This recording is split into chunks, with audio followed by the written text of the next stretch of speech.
So we're back.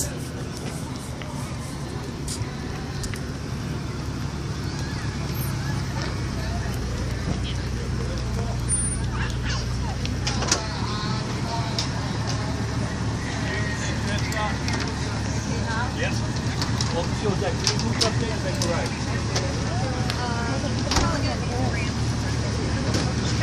I got it. Oh,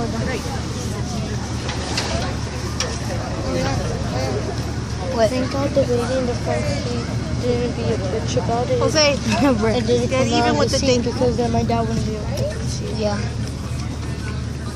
Oh, come on. I think there's another seat.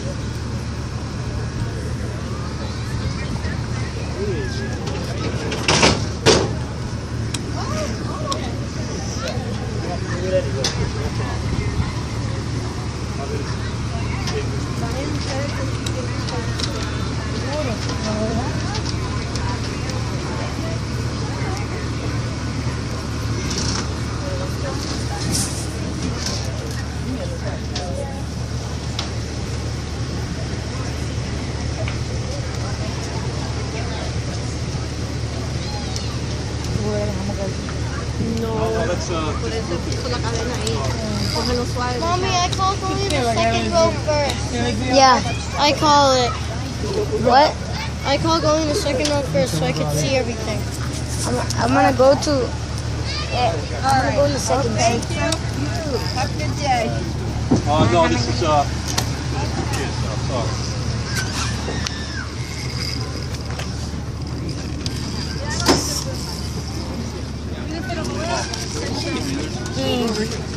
Mommy, can I go first? Put I go second. You're gonna have to come because there ain't no room. Go. All right, but I have one. All right, I'm gonna get it. And so we check. Many purposes. It's a museum of plants from around the world, informing visitors of all ages about plant diversity. The garden is also a world-renowned center for plant research, conservation, and education. But even more, it's where plants and people come together. From adults searching for inspiration for their own gardens, to kids discovering how seeds, sun, water, and a little nurturing can create something truly wonderful.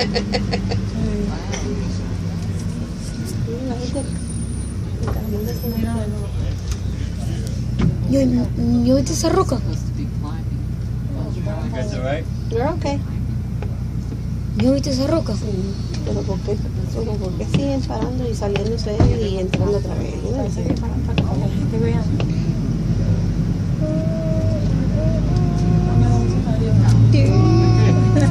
As we turn, look up the I road want to on high side five B. a person. The grove of small my trees on God. the slope is the Yes. garden's crabapple collection, including over 90 varieties. The trees flower abundantly in late Yeah, but April. Also on side B, in the grassy triangle, there stands an enormous black oak. It's nearly 200 years old. As the tram stops on the bridge, look out on side A. On the riverbank, you can see the Lillian and Amy Goldman Stone Mill. Built in 1840, it's a National Historic Landmark and a New York City landmark. The Lorillard family, who once owned the land which the garden now occupies, made their fortune in the tobacco industry.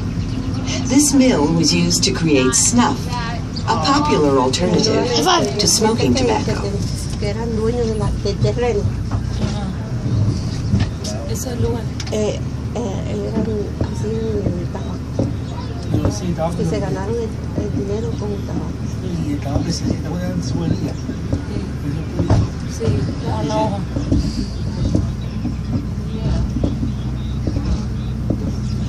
Es para porque hay paradas.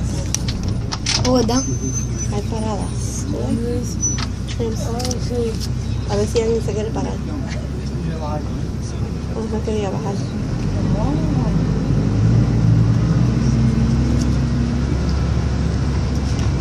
Parada.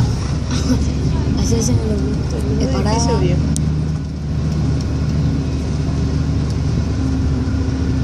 Yo, look at those plants.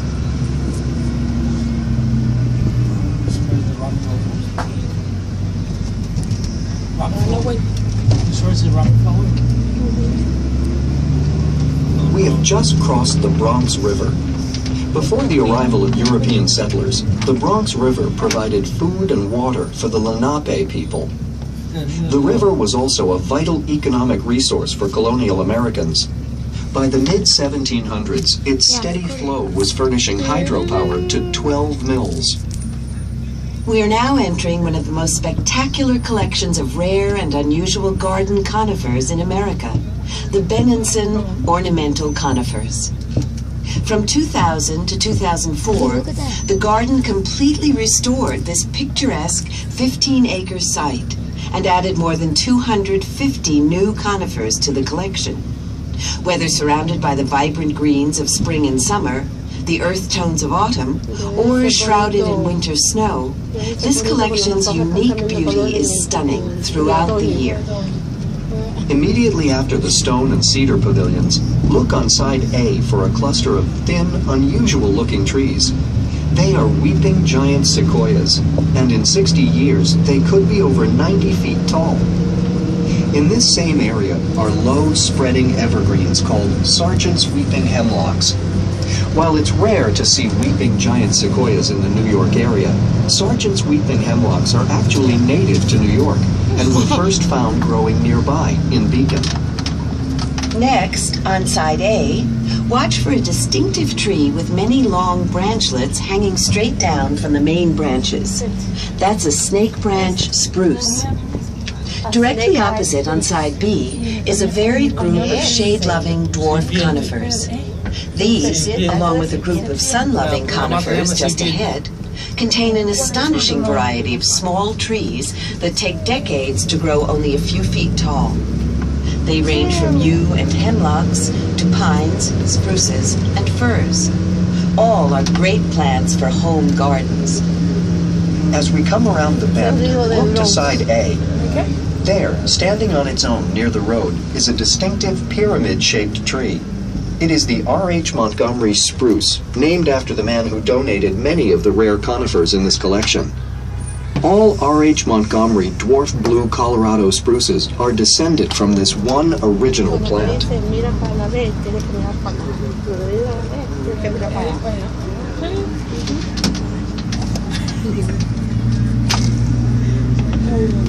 Oh, look at that one.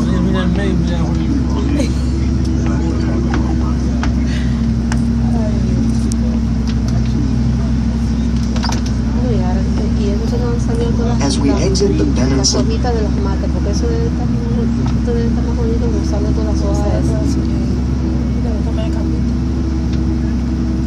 In a few moments, on side B, you'll see a beautiful state-of-the-art glasshouse complex.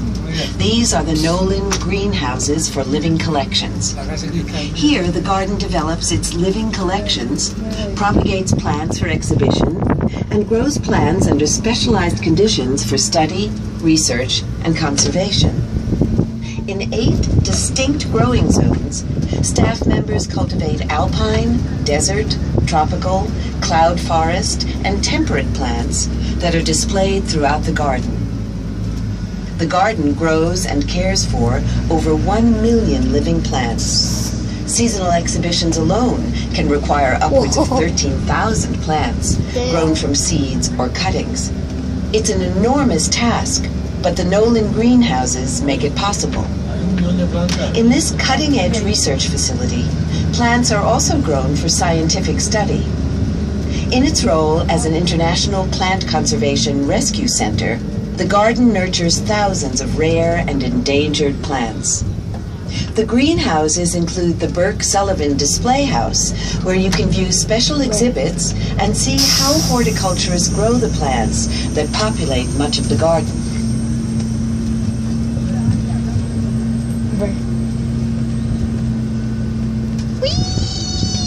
I believe I can fly. Fall down. Tram stop.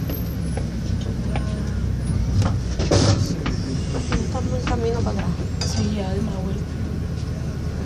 Estamos allá.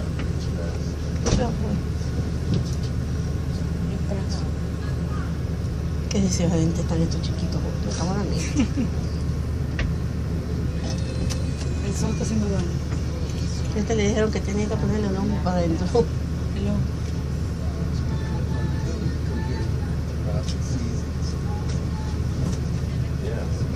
Ahí, parada de ventana. En el próximo.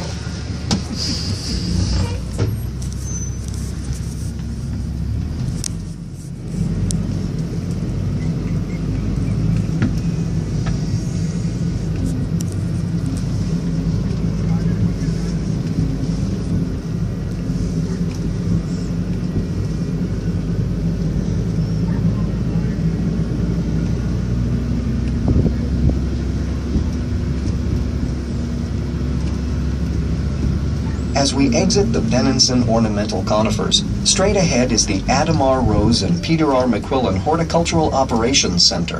This facility has received silver-level leadership in energy and environmental design certification. The stone cottage to the right of it once served as the gatehouse on the Laurelard estate.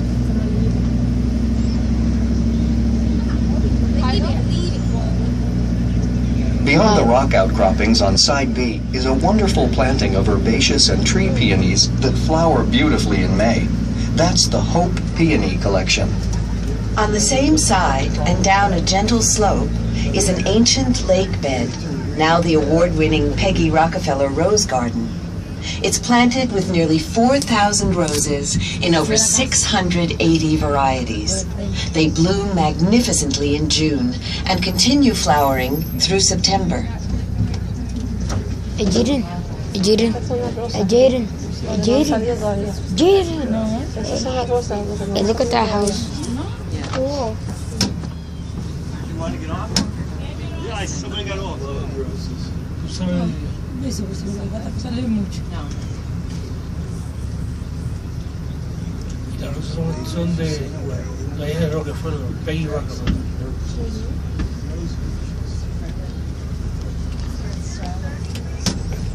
Eso es de esta cultura.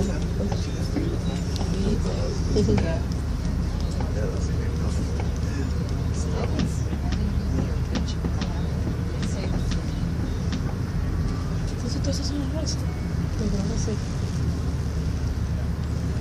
Vamos a ver lo que dice.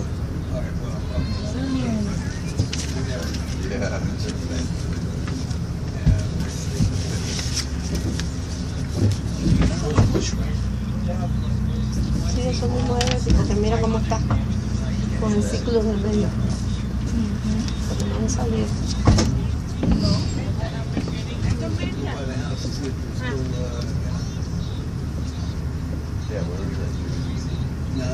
No han salido.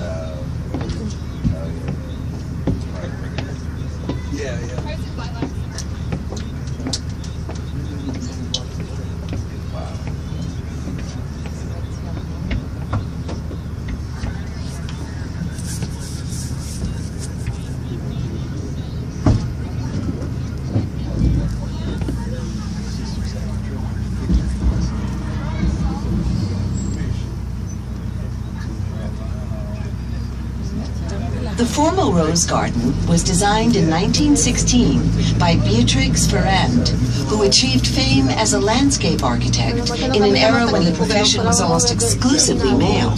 But Ferrand's vision for the garden wasn't fully realized until 1988, when the rose garden was finally completed with support from David Rockefeller in honor of his wife Peggy.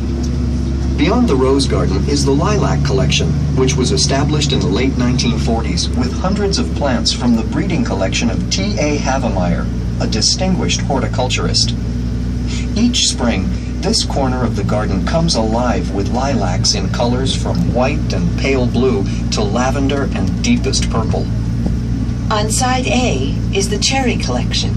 In the first warm days of early spring, these trees transform into luxurious clouds of pink and white. The Laurelard family mansion once stood just ahead, Though it burned down in 1923, the stables on side B still remain. As we approach the stop, on side A is the Ruth Ray Howell Family Garden, marked by the long, low brick wall.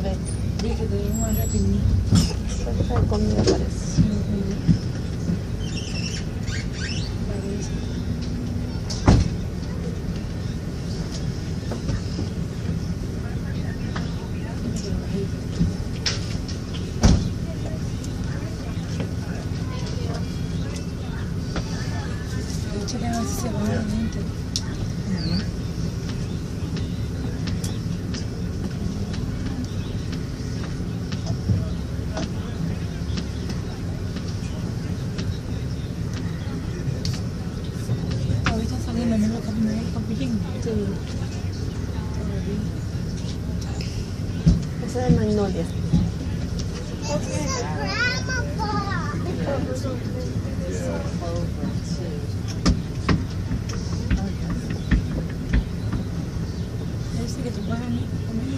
Sí, parece que sí.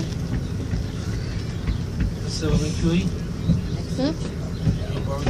Esos son microscopios, ¿no? Esos son microscopios. ¿No Luis? Sí. A ver qué. ¿Cuántas? Sí. Insectos.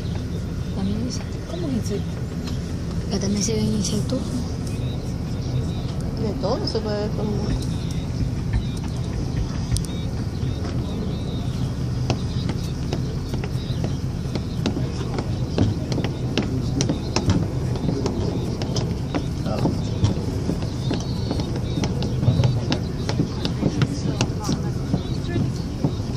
Estamos en las primeras cosas. Gracias a vos. ¿No te crees que sí? Que nos sentaron. Algunas... Nos sentaron. Nosotros nos hemos salvado de muchas cosas así por estar en cierre. Nos Las sentaron. filas de los parques de allá de Orlando. Vale. Y las filas que se dan. Y las filas que sean. Y se forman tremendas filas. Los parques de eso de Orlando. Entrábamos y salíamos como si nada. Y pues hacen filas. Muchachos, un sol. Porque hay como unos ventiladores así con agua. Y que echa agua así como si fuera un rocío. ¿Verdad? Para el calor. Sí, Nosotros fuimos a un concierto de Pitbull en Atlantic City. Y el concierto era como uno parado. No había asiento. Pero había una sección a frente, que se podía tocar el escenario así. Y si él se paraba ahí, estaba ahí mismo. Y se compró la silla. Y por él estar en escenario, lo pusieron en la sección. Y yo feliz. Porque vi a Pitbull, lo vi ahí que lo toqué y todo.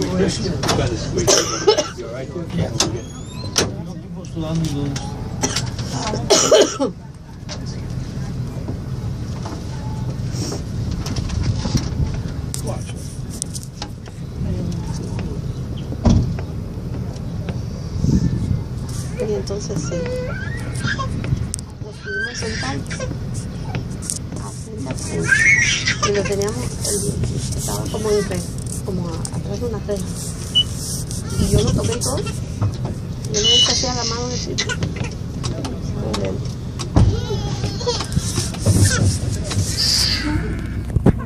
The Ruth Ray Howell Family Garden is a popular destination during the warmer months when school children, families, and volunteers come to dig the soil, plant and nurture flowers, herbs, and vegetables, and harvest them too. Beyond the family garden, the native forest on side A looks much as it did when a group of influential botanists and local citizens first created the botanical garden in the 1890s. I think they're building something. At that time, all of New York looked very different from the city today. The Bronx was still mostly countryside.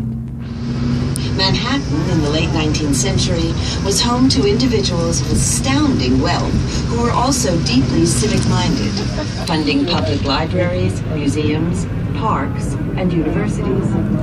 Their goal here was to create an oasis of beauty and learning where knowledge, culture, and tranquility would benefit all who visit. The New York Botanical Garden was founded with these lofty ideals, and the then enormous sum of $250,000. Many prominent citizens contributed funds, including financier J.P. Morgan, steel baron Andrew Carnegie, Look at that. oil magnate John D. Rockefeller, and Cornelius Vanderbilt II, whose New York Central Railroad laid the tracks and built the train station that many Botanical Garden visitors still arrive at today. During the next few minutes, we'll pass through several of the garden's renowned tree collections. This is the beginning of the oak collection. The largest red oak in the forest is over 250 years old, much older than the garden itself. Some oak species can even live to be 1,000 years old.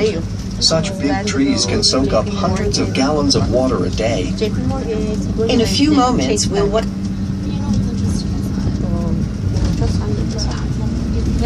Elian está haciendo Fernando. Sí. Fernando, ¿eh? Ay, me cogiste. No, cogiste. Again be crossing the Bronx River. Originating.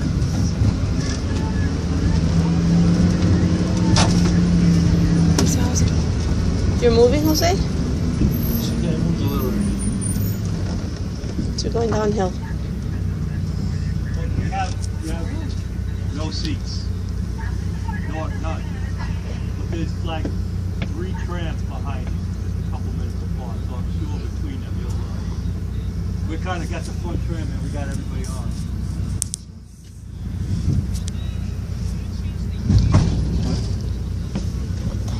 Yo, look at that tree. In a few moments, we'll once again be crossing the Bronx River. Originating in Westchester County, it is the city's only freshwater river.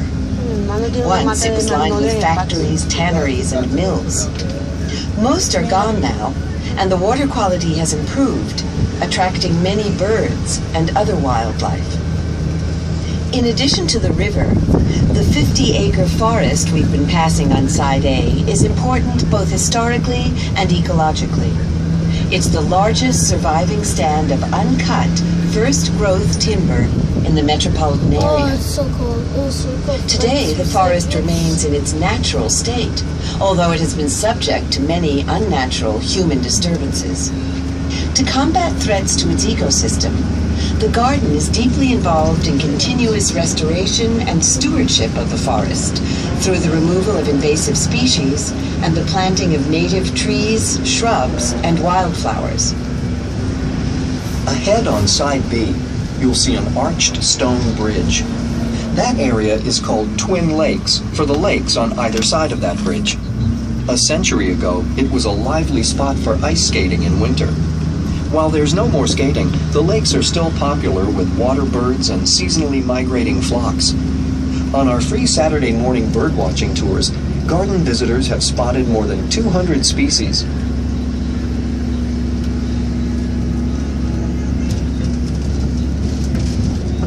Again on Side B is a group of modern buildings, which includes the Pfizer Lab, home of the Louis B. and Dorothy Cullman program for molecular systematics, and the largest and finest research laboratory in any botanical garden in the nation. Here, experts study the genealogy of plants and fungi. Much of the garden's primary plant research takes place in the nearby William and Linda Steer Herbarium, which houses more than 7 million dried specimens, some dating to the 1700s.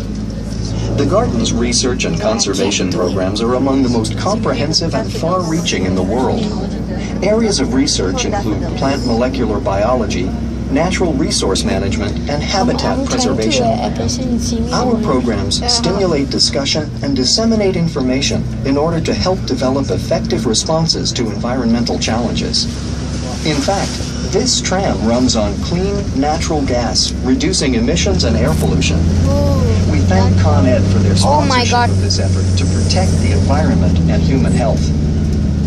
The inspiration for the New York Botanical Garden was the magnificent Royal Botanic Gardens at Kew, outside London. The New York Botanical Garden's first director visited Kew with his wife during their honeymoon in 1888.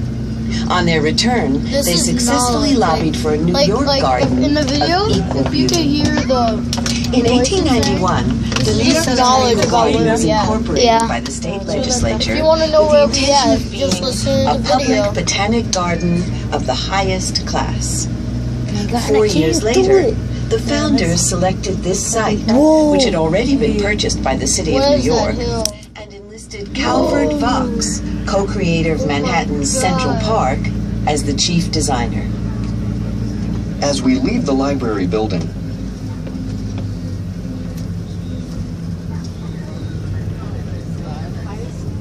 Llegamos. Llegamos. Mira la fila. Yo.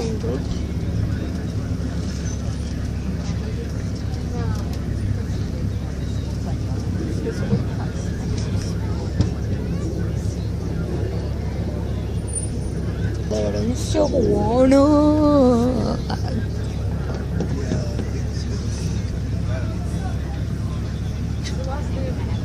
This video is gonna last like an hour. I didn't. I forgot to wait until next time. What time is it even?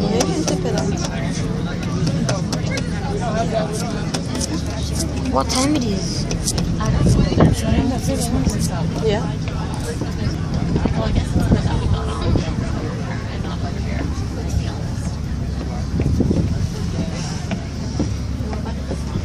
Ay,